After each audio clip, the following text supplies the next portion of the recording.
Good morning and welcome to this Friday morning's presentation of climate change in the Cape Fear region. I'm Tim Armstrong, a meteorologist and the climate program leader here at the National Weather Service Forecast Office in Wilmington, North Carolina. And I'm happy to be joined by interpreters for those who are deaf or hard of hearing. They will be visible on the screen to help interpret the presentation for today. So we'll go ahead and get started, and I'm going to turn my camera off to be less distracting here. We're going to cover a number of topics today, starting with the difference between weather and climate. We'll look at climate change over Earth's history and the causes of that climate change. We'll look more recently at climate change and focus in on the Cape Fear region, including Wilmington, and the causes of that. And then also look into the future at what is expected in terms of climate change over the next 100 years, its magnitude, and its possible impacts on society. So to begin with a very basic definition, weather versus climate. What's the difference between these seemingly interrelated terms? There's a phrase that some folks say may have been uttered by Mark Twain: climate is what you expect, weather is what you get. Now, whether he said that or not, I'm not sure, but it certainly sounds like a nice witticism he may have said. Essentially, weather is the current state of the atmosphere. That includes the temperature you're reading right now in your backyard, the clouds, the air pressure, the wind, what rain is coming down. Weather is a very near-term phenomenon, what's occurring right now. Weather is going to cover short-term things like thunderstorms, sea breezes, even things that may take a couple of days to clear the area, like hurricanes or cold fronts. Basically anything on the left side of the graphic at the bottom of the screen here is what we consider to be weather. Climate is the observed weather averaged over a long period of time. So you would never say that the climate is the thunderstorm, the climate is a hurricane. Instead, climate is things that happen over decades or even centuries in terms of time. So the big difference between weather and climate is the time scale in which you're looking at. Thunderstorms and hurricanes and cold fronts are very short-term phenomenon. Climate encompasses long scale things like your annual and your seasonal variations, El Nino and La Nina, and of course climate change, the focus of today's talk. Now there are some things that sort of span the difference, span that gray zone between the two, things like a volcanic eruption, for example, that can have short-term impacts on the weather, but also in extreme cases, long-term impacts on the climate.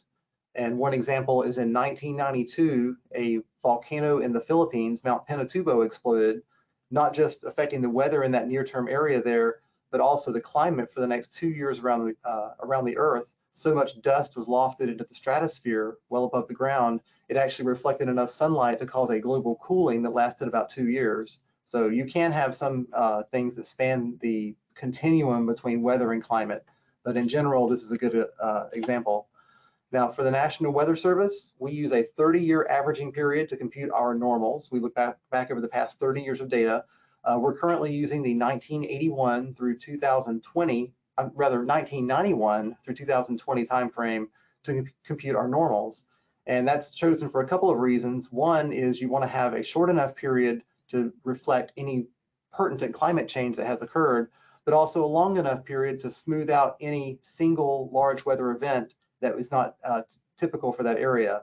So anything you can measure, be it temperature, rainfall, wind speeds, any variable you can think of in the atmosphere, you can measure and you can create a climatology for that. And the graph I've got shown here is Wilmington's annual rainfall since the year 1871.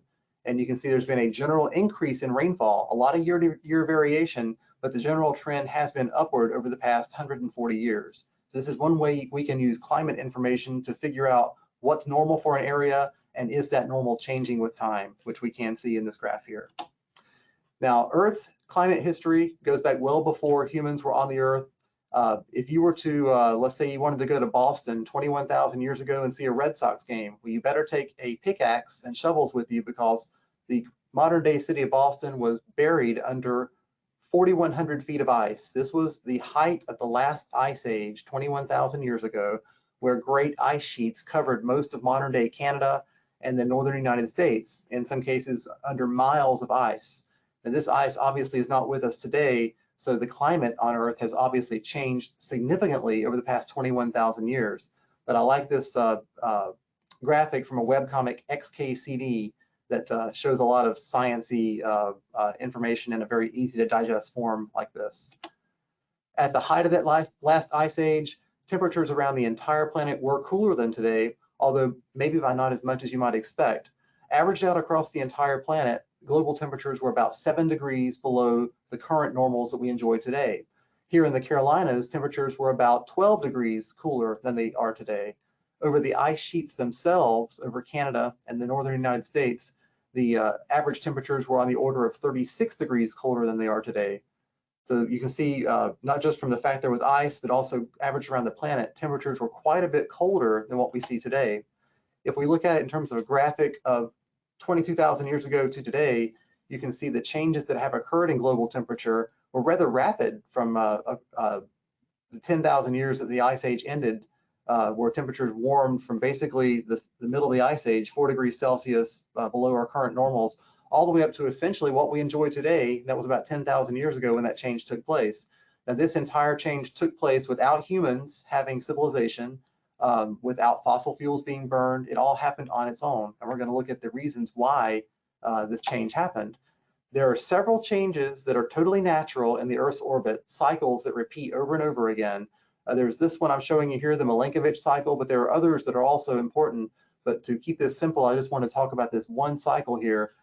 There was a Serbian physicist back in the 1800s by the name of Malenkovic, who determined that the Earth's tilt, in other words, how far from vertical the Earth's north and south pole point, the Earth's tilt changes naturally over about a 41,000 year cycle. It goes from a maximum of 24.5 degrees tilt to a minimum of 22 degrees tilt. And that tilt is shown, if you think of a classroom globe you may have seen back in elementary school, the Earth doesn't point directly up, it's always tilted on its side a little bit. Well, that current tilt, if you measure it today, is about 23.5 degrees, and the tilt's actually decreasing slowly, and over the next 10,000 years, we'll be at that minimum 22 degree tilt. Now, that doesn't sound like a lot of difference, but what that does is it changes the amount of sunlight, particularly across the polar regions, the north and south poles of the planet, during their summer months. When the Earth is at its maximum tilt, 24.5 degrees, the polar regions actually receive more sunlight. It's a hotter sun being located higher in the sky that is more likely to melt ice during those polar summers, and so the ice is less likely to survive the summer. When the Earth's tilt is at its minimum value of 22 degrees, the sun is lower in the sky over the polar regions during their summer. Polar ice becomes more likely to survive the summer, which means it piles up year after year after year, forming glaciers and ice caps.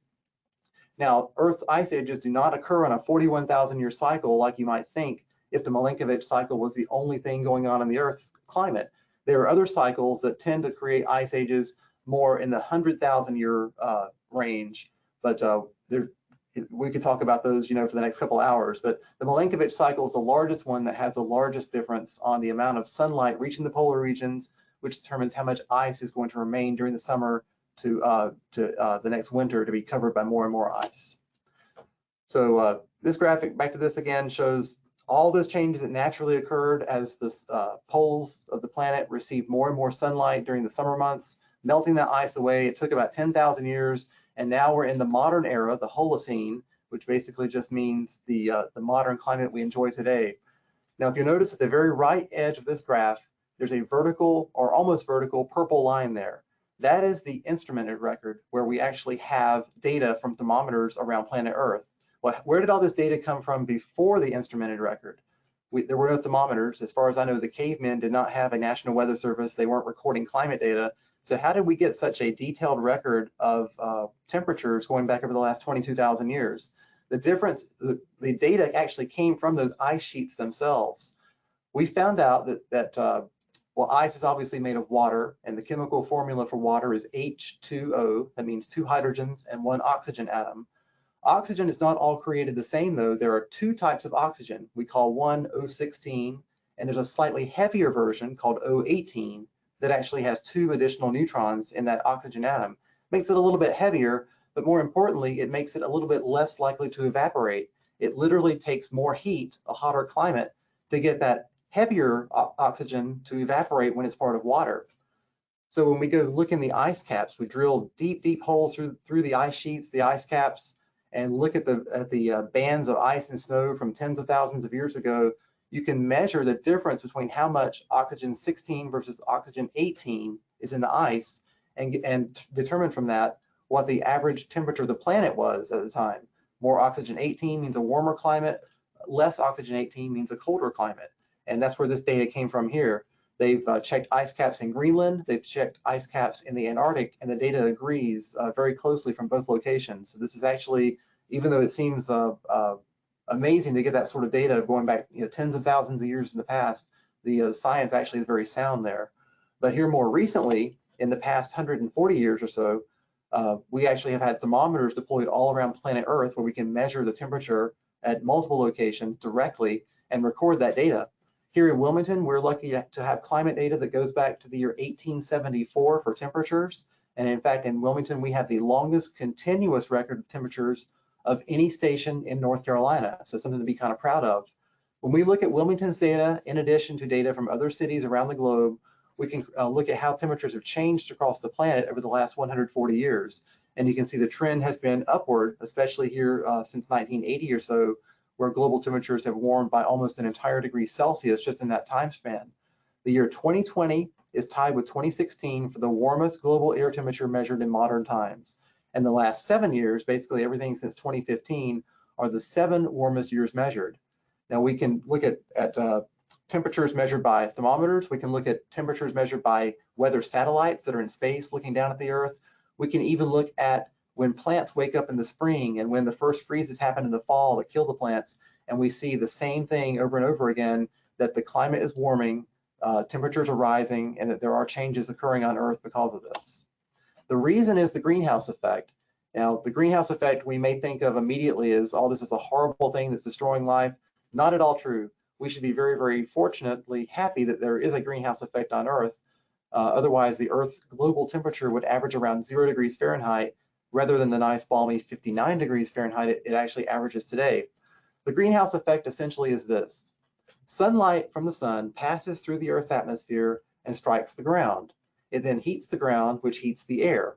That heat is wanting to work its way back out into space again, but there are gases in our atmosphere, mainly water vapor, carbon dioxide, methane, nitrous oxide, and some others, that trap a portion of this heat. Now, what's been happening over the past 140 years, essentially since the Industrial Revolution, is humanity has been adding to the naturally occurring greenhouse gases that occur. This has supercharged that greenhouse effect, trapping more and more heat. So as long as humanity continues to burn fossil fuels and increase the amount of these gases in the atmosphere, we're going to continue to see this effect accentuate in the future. This is a graph showing how much those gases have actually changed in terms of concentration, going back to basically over the past 1,000 years. And those 3 main greenhouse gases that humanity is affecting are carbon dioxide, methane, and nitrous oxide, all 3 of which have had tremendous increases in the amount in the atmosphere over the past couple of 100 years. Now, we can directly measure this since about 1900, when we've had modern equipment to actually directly measure this. The data from the past, though, where is that coming from? That's, again, those ice cores. When they drill down into the ice sheets in Greenland and Antarctica, they're able to find tiny air bubbles trapped that actually have essentially preserved a portion of the atmosphere that existed at various times in the past. And by using modern equipment, you can measure very carefully the amount of gases trapped in those bubbles, and we see that humanity has actually changed atmospheric chemistry rather dramatically in the past couple of 100 years because of the fossil fuel use that we are doing. Now, I mentioned here in Wilmington that we are blessed to have a very long climate record. We actually have the original books here at the office that have those records that go back into the 1870s. This data, fortunately, has been digitized. It's now available to researchers around the world. It's stored along with the data from literally tens of thousands of other weather stations at the National Climate Data Center in Asheville, North Carolina. That's the climate repository for not just the United States, but for many weather stations around the planet. And when we look at the data from Wilmington, in addition to other sites, we see pretty much the same graphic appears no matter what site you're looking at, and that's an upward trend in temperatures. So looking at Wilmington's data over the past 140 years, we see a lot of year-to-year variation in temperature. The top chart here is showing those average annual air temperatures measured over the past 140 years. The trend is upward. And in fact, over the past 150 years or so, we've seen almost a 2-degree increase in temperatures here in Wilmington. The largest increases we've noted have been in overnight lows, not so much the daytime highs, it's those nighttime low temperatures. Why is that? Well, generally, it's actually because of the increase in greenhouse gases. They do a better job of trapping heat at night that would have radiated out into space. We're not changing the brightness of the sun, we're changing the opacity of the atmosphere when it comes to letting heat escape out into space. So the largest increases in temperature have been at night as opposed to during the day. Rainfall, we've also seen an increase there. 2018, that was the year we had Hurricane Florence, was the wettest year in Wilmington's history. We measured over 102 inches of rain here in Wilmington. If you go way back to the year 1920, our 30-year average rainfall total then was in the 40s. It's now over 60 inches, the highest on record. And rainfall has generally been increasing for the past 100 years. Well, why is this? We're not necessarily adding more water vapor to the atmosphere directly. So why are we having an increase in rainfall?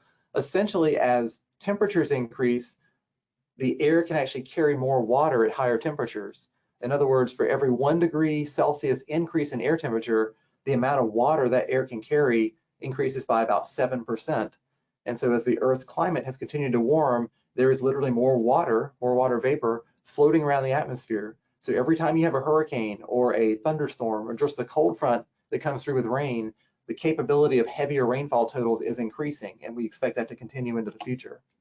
Another way to look at this for Wilmington specifically, if we look at our daytime high temperatures during the summer, and for summer, for the Weather Service, we're talking about the months of June, July, and August.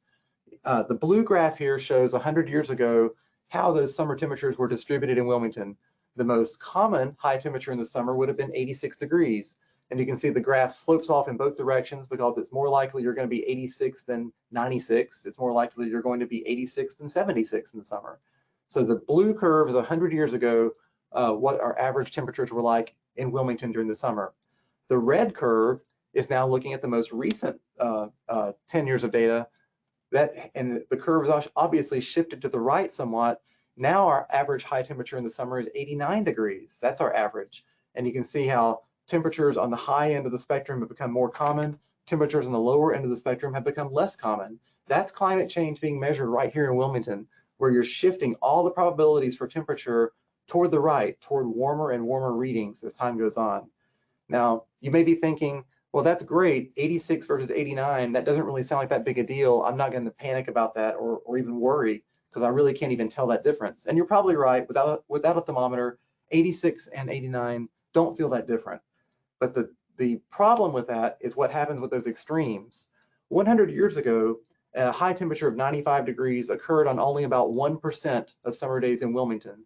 Well, now in today's climate, a 95-degree reading happens about 4 times as often, 4% of the days during the summertime. What about those temperatures out there at 100 degrees? Or what about Wilmington's all-time record high of 104 degrees? 104 degrees has only happened once in 140 years. What about when that happens once every 10 years, once every 5 years, once every year? Well, then you've got the possibility of a really severe heat wave bringing temperatures we've never seen in Wilmington's history before. What if we have a temperature of 106 or 108 in Wilmington? Can our infrastructure handle that? Are we set up to have the power distribution for all those air conditioners? Are we set up for cooling for disadvantaged folks who don't have air conditioning at home, for example? You know, what societal impacts is this going to have in Wilmington as we move forward and move into a different climate regime than what we currently enjoy? So if we look farther and farther out into the future, I will admit this becomes less and less something that my training prepares me for. I'm very prepared to forecast the weather here for the next 7 days. I'm very prepared to sit on a radar and issue a tornado warning when I see a thunderstorm with rotation in it. I'm not as prepared to tell you about what the climate might be 50 or 100 years in the future. So for this portion of the talk, I'm going to depend greatly on information from the IPCC.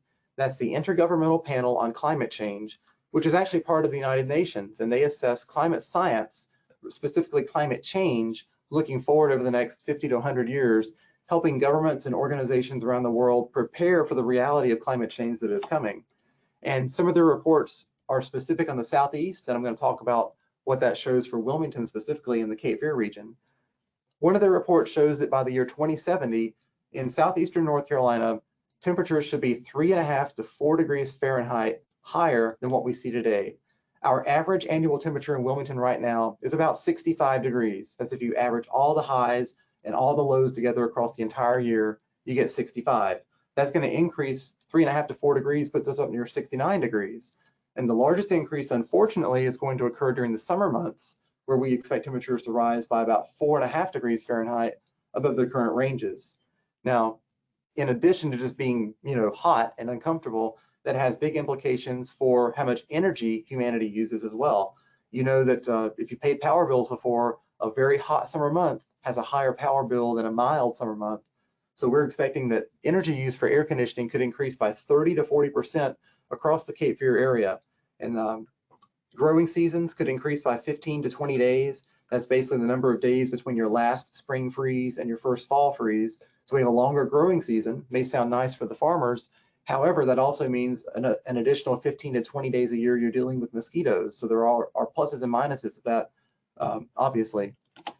In terms of rainfall, there's a little bit less certainty about the rainfall changes that might occur, but just given that the atmosphere is warming and can hold more water, and we are a pretty humid climate already, southeastern North Carolina's rainfall could increase by an additional 10 to 15% above what we currently see. That would raise our annual average in Wilmington from around 60 up to 66 to 69 inches of rainfall. And the number of heavy precipitation days, that's days where you have large amounts of rainfall from a thunderstorm, from a hurricane and so forth, has already increased across the southeast. Think about just in the past 25 years, we've had Hurricane Floyd, we've had Hurricane Matthew, we've had Hurricane Florence. A lot of these, what used to be thought of as once in a lifetime events, happening with somewhat more regularity now. We are expecting rainfall to increase by an additional 15 to 20% across the southeastern United States, including the Wilmington area of North Carolina. Now, these two changes put together, warmer temperatures and more and heavier rainfall, that climate already exists somewhere on Earth. And when I look at the maps, it looks like our closest analog to, in other words, where is Wilmington headed in terms of climate, would be coastal Louisiana. Between the year 2070 and 2100, so the end of this century, I think our climate is going to look more like Baton Rouge, Louisiana than it does modern day Wilmington, North Carolina. So changes are coming, certainly. That's the expectation right now. Now, I mentioned hurricanes.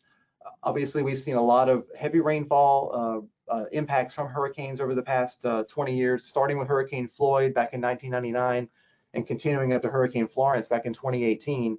The number of hurricanes itself may not change appreciably from modern day numbers. However, it does appear that the rainfall produced by hurricanes could increase as we move forward. There are some indications that the forward speed of hurricanes may decrease in the mid-latitudes, which includes the Carolinas.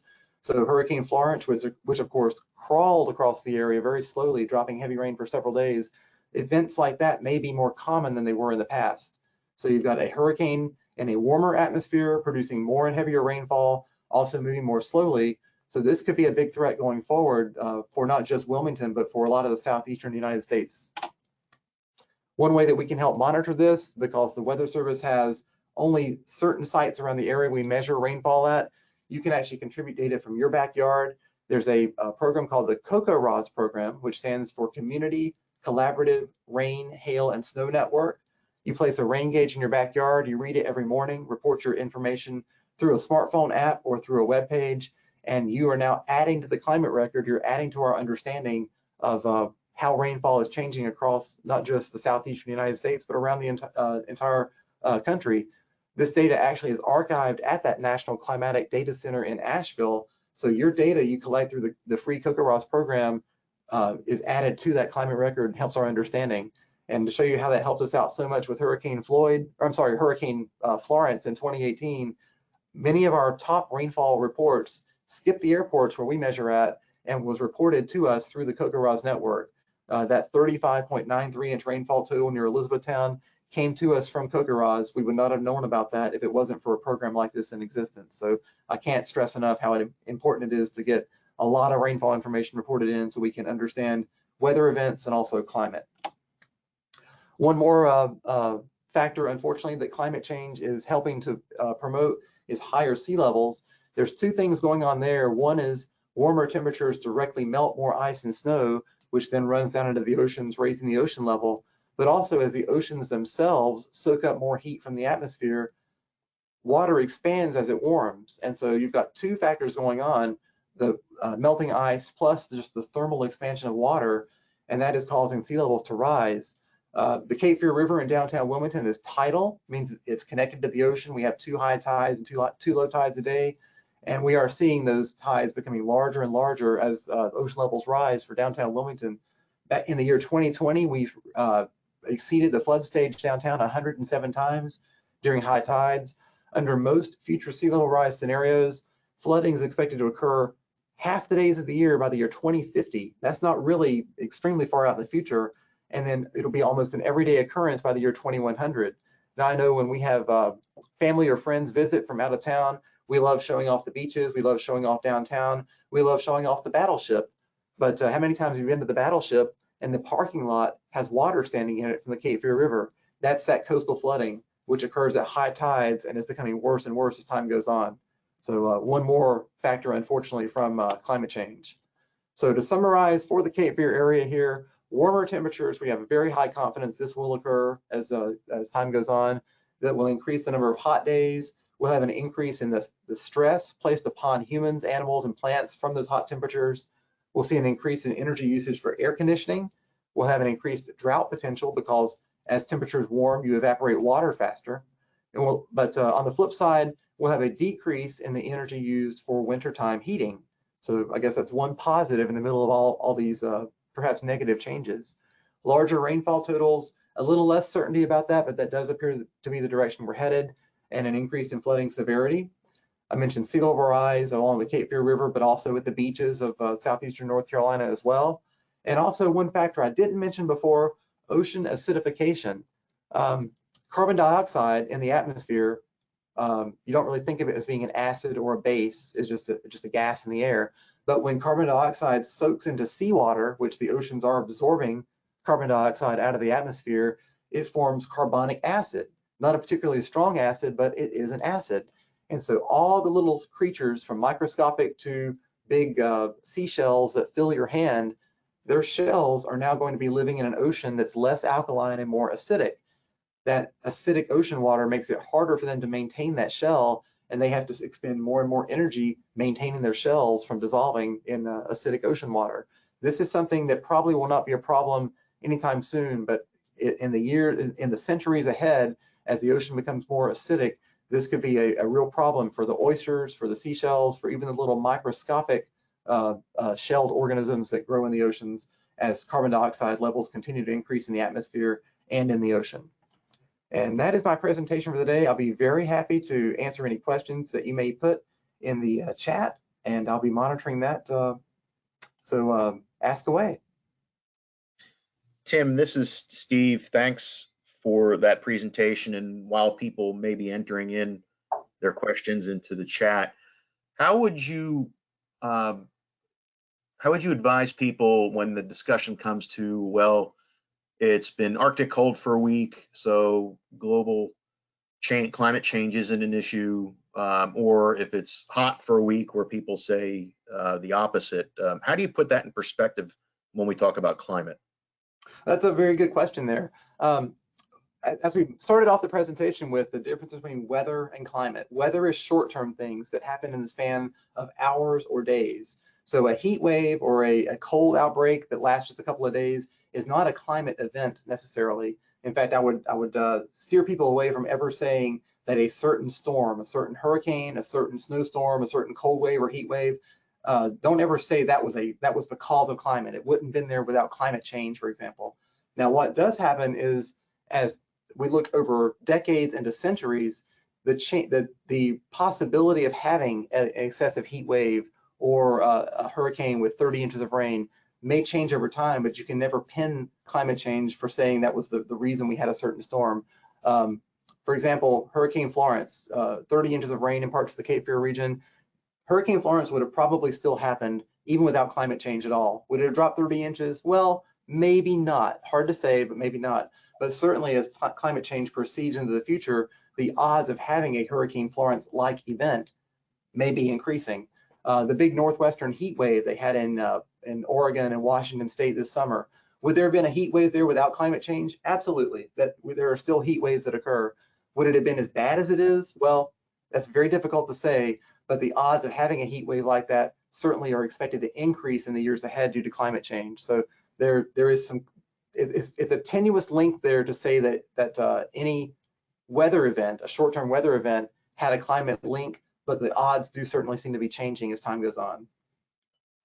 Thanks for that, Tim. And Mary Jo had a question about the availability of the slides. And I know you and I talked about not only having the recording available for everyone to share, and we hope that you'll share that link with more people and your friends and your coworkers and whatnot. But the other thing I can do too for the people who registered is that I can include a PDF version of the slides, so that if there's anything that you would like to use, then please do so.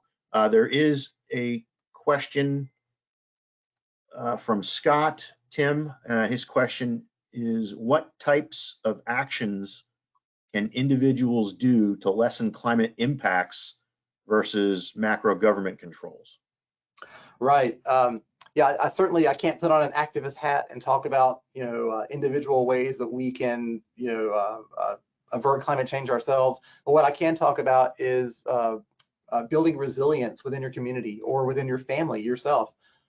Think about if we're moving into a climate where heat waves and flooding is more common. Think about your home, your business, your vehicles. Are you in a place where you're adapted and ready for climate change? Light colored roofs, for example, reflect more heat out and will actually save on your cooling bills during the summertime. Those are individual actions you can take yourself. You can think about, am I in a flood prone zone? Well, do I need to have flood insurance? Do I need to move to a higher elevation area to be out of flooding's way? So it's about building individual resilience, thinking about some of the climate events or the weather events that may have been climate related in the past. If they become more common, what can you do to reduce the impact on yourself and your community? But yeah, I need to shy away, I think, from any kind of activism about climate change. There are other groups and organizations that are certainly more that can provide that information better than I can. Right, Tim, that's a good point. In our wheelhouse is operational meteorology, and climate forecasts are one big part of that with the Climate Prediction Center's works. But and if you have any more questions, please feel free to put them in the chat. But in the meantime, Tim, I've been at the Wilmington office since 1998, and one of the big hurricanes that I was challenged with was Hurricane Floyd, which occurred in 1999, obviously, as you were talking about earlier. But since that time, and I hate to use this term, and I think it's important to talk about it, but the quote unquote 1 in 1,000-year storm has some bad implications when we talk about messaging information to the public. But we've had 7 of those 1 in 500-year storms since Floyd. So can you address that perspective and how that can lead us down the long road versus looking at the probability of event returning and the trends that we're seeing with these big flood events?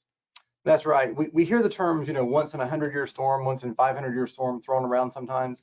And it's a little bit of a misreading of the statistics of it.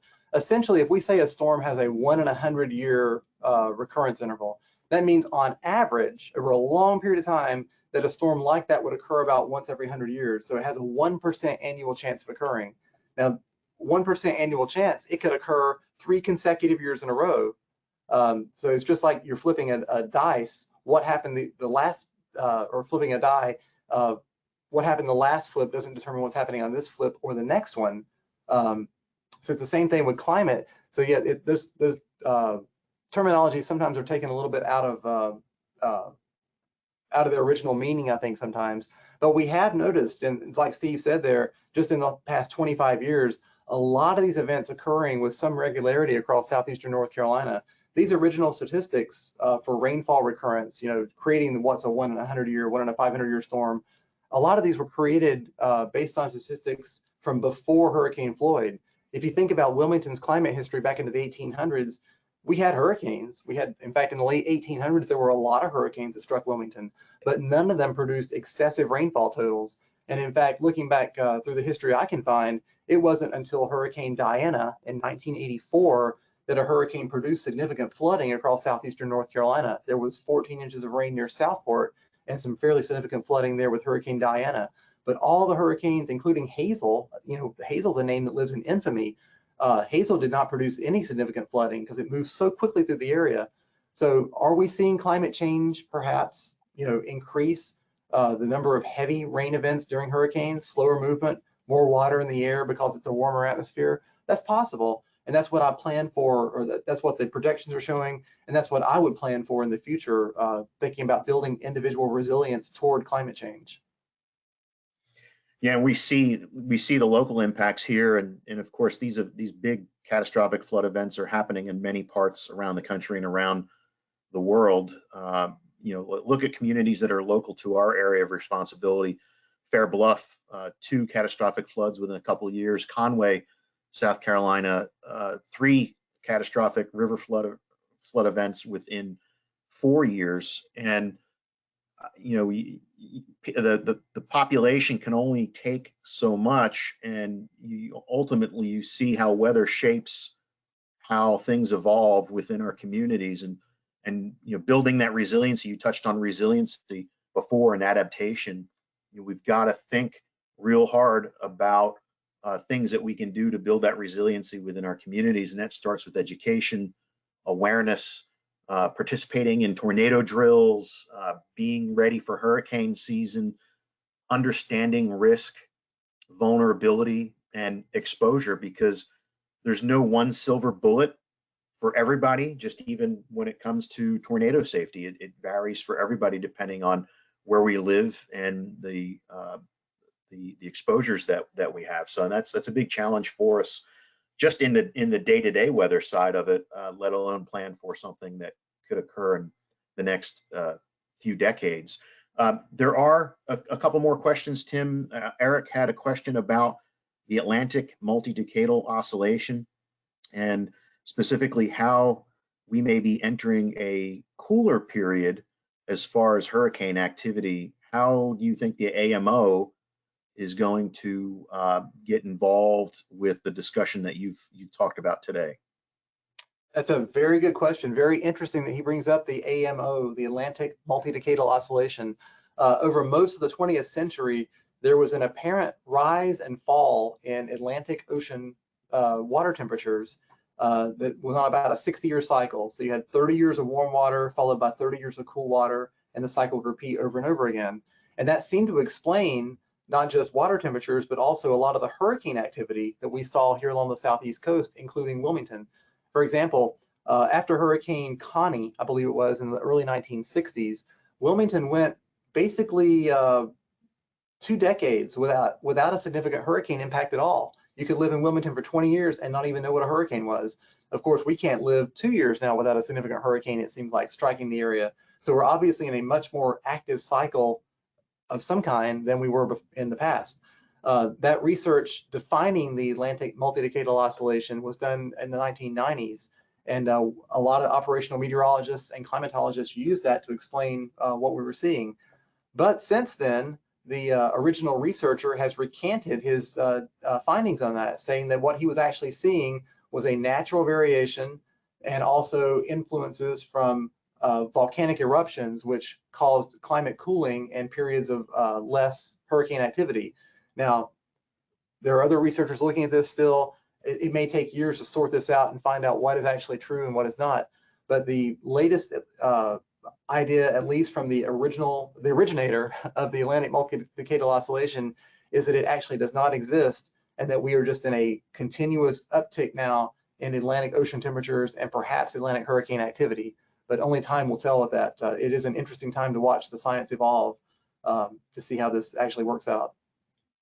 It could be simply the trend within the greater trend, and we know what makes it so complex is there's so many things, like you just talked about the one aspect about the Earth's tilt, so many different ways that we are impacted. I think the easiest thing to do is try and point towards one thing, but we know it's much more complex than that. Yes, there are multiple cycles at work here. Just like with what ice ages, the timing on that does not match the Malenkovic cycles that I showed exactly. There are other variations in there, other waves that all have to superimpose themselves on the pattern, and it's only when things sync up perfectly do you either start or end an ice age. And I'm sure that in shorter term climate with Atlantic Ocean water temperatures, for example, there are other variations that they're at work there as well. Bob had a question specific to Wrightsville Beach, and I think you can tie it into Spring-Made Pier and some of the other water temperature sensors and data that we have. But has the 30-year average ocean water temperature increased at Wrightsville Beach?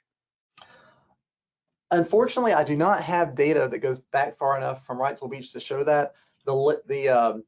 When Johnny Mercer Pier was rebuilt after Hurricane Fran, I believe, Fran and Floyd, which damaged and destroyed the pier in the late 90s, we started getting continuous water temperature measurements there. I believe it was in 2003.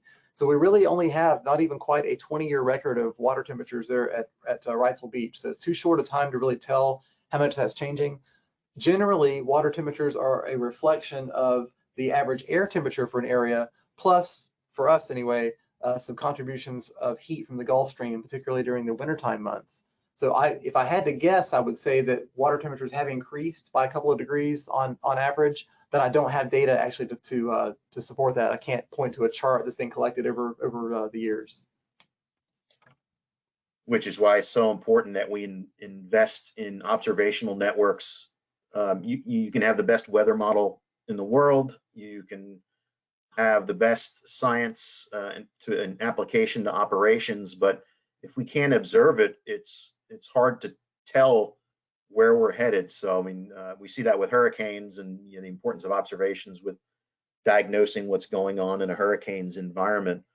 But those observations are equally important for the long-term diagnosis, like you mentioned earlier. And something that's also related to the ocean, and you've been in the Wilmington office for a long time as well. We know with our sister office and Charleston office, but we're seeing an uptick in coastal flooding events. Charleston, a lot more dire situation than we are now, downtown Wilmington, and even parts of Cherry Grove and some other areas with the large tidal aspects that we see from that are increasing.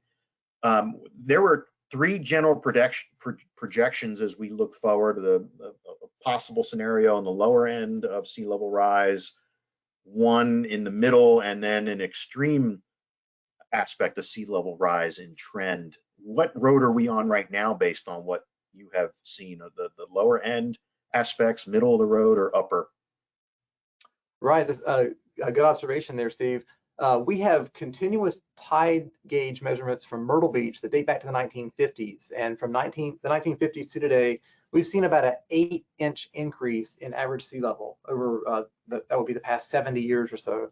If you look at that year by year, though, it seems like over the past 6 or 7 years, that trend has accelerated, and the graph is pointing more directly upward than it was in the past. So unfortunately, it looks like some of these higher and more dire predictions for sea level rise may be coming true, particularly if humanity cannot get a handle on its fossil fuel addiction and try to reduce the increasing levels of carbon dioxide in the atmosphere, which is the root source of the extra heating that's going on.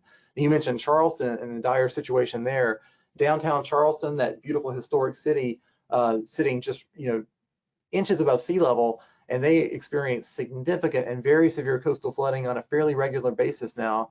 And talking about building resilience, the city of Charleston is spending hundreds of millions of dollars to add resilience in terms of one-way storm drains for their downtown area. They're raising the elevation of streets and sidewalks. It's been a lot of work planned and ongoing in downtown Charleston to prepare them to survive the 21st century.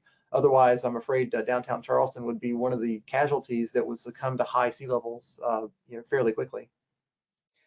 And related to that, from closer to home, the Wilmington and surrounding areas, on that trend, by 2050 or by 2100, the year 2100, what are tides going to look like for us? For the current tide levels we have defined for flood stage, which at Wrightsville Beach is 6 feet above the mean lower low water, by the end of the century, we'd be reaching that virtually every day of the year. Now, at minor coastal flooding levels, you can still go to the beach, you can still park in a dry location. The problem is what happens then when you have a hurricane, when you have a large nor'easter during the wintertime.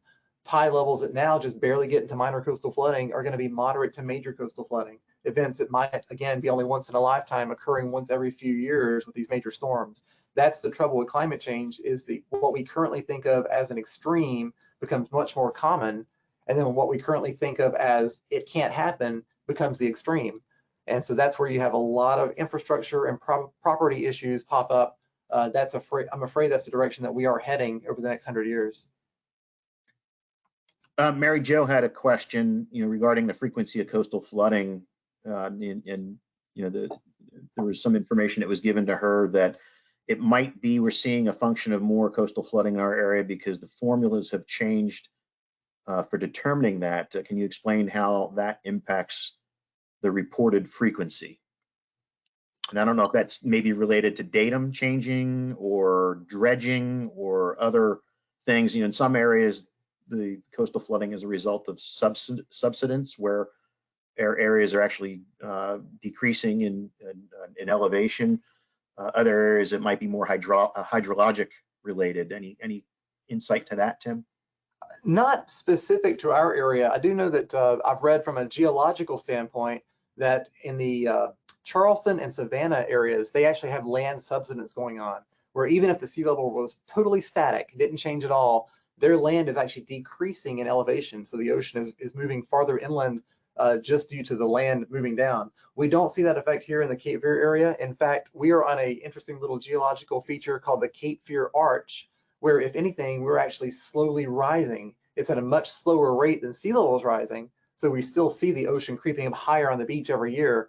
But we don't, at least in a local effect here, we're not having the subsidence that, say, other cities on the East Coast are facing. I'm not aware of any changes in regards to coastal flooding thresholds or how tides are measured. So I'm not really sure how to address that necessarily. But yeah, I'm not sure. And that might have to, or might be related with the harmonic constituents, and obviously they need to be updated, or if a new tide gauge location is used. There's a lot of work with trying to hone in. I wish our hydrologist was here with us. He would know a lot more about that. But in my time here since 1998, I mean, I've definitely seen the number of the quote unquote minor coastal flood events increasing in our area, especially downtown Wilmington, where you see what the results of that. 6 inches of water to a foot of water, the Battleship area. We're just seeing more and more of that, as is the Charleston area. I don't see any other questions in the queue. We'll give people another minute or two to enter in anything. You had a comment, a great presentation, so that's much appreciated. Tim, I don't know if you have any closing remarks, and then I'll check the chat window one more time. Okay, sure. This last screen here shows some resources on climate change that are going to give you a really good overview of what's going on. The North Carolina State Climate Office has some excellent information specific to North Carolina on climate change. The Weather Service runs climate.gov, where you'll see not just the raw data that we collect from a climatological standpoint, but also they publish articles and outlooks periodically showing you basically from months to decades in the future what is expected. Globalchange.gov is run by the United States federal government, includes long-range reports and outlooks, including those regional sector maps, because that's input from the next link, the IPCC, that's that Intergovernmental Panel on Climate Change. That link's going to be a little bit more technical information, maybe not quite as useful for most of the folks on this call, but that would be the source that goes into a lot of the other places here. And then the bottom link is a fairly new one, just popped up there, ncics.org, the North Carolina Institute for Climate Change. That is a partnership between North Carolina State University and the Climate Center in Asheville, and a lot of really, really nice information on there that's broken down into a very easy to understand form. And it includes state-by-state outlooks on what's been observed, what's going on now, and what's expected in the future for climate change. And if you happen to think of a question, a week from now and you want to ask me, there's my email address at the bottom of the screen, and I'd be happy to look up anything that you have a question about.